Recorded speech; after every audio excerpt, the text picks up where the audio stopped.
عقائد پر کام کیا جائے، اور جو حضرات عقائد پر کام کرتے ہیں مبارک ہے، اللہ ان کی محنت قبول فرمائے، لیکن عقائد پر کام کرنے والے حضرات باس کریں گے عقیدہ پر، عقائد پر نہیں عقیدہ پر، مثلا عقیدہ ختم نبوت کا تحفظ بہت اچھی بات ہے، بعض کام کریں گے عقیدہ مقام صحابہ، دفاع صحابہ رضی اللہ عنہ، بہت اچھی بات ہے، بعض کام کریں گے عقائد کے بارے میں عقیدہ توحید پر، بہت اچھی بات ہے۔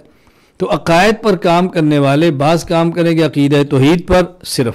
بھئی ہمارا عنوان یہ ہے، بعض عقیدہ ختم نبوت پر، بھئی ہمارا عنوان یہ ہے، بعض عقیدہ صحابہ پر، بھئی ہمارا عنوان یہ ہے۔ سب ہمارے عنوان ہیں، سب مقدس عنوان ہیں، پاکیزہ عنوان ہیں، ہمارے ایمان کا حصہ ہیں،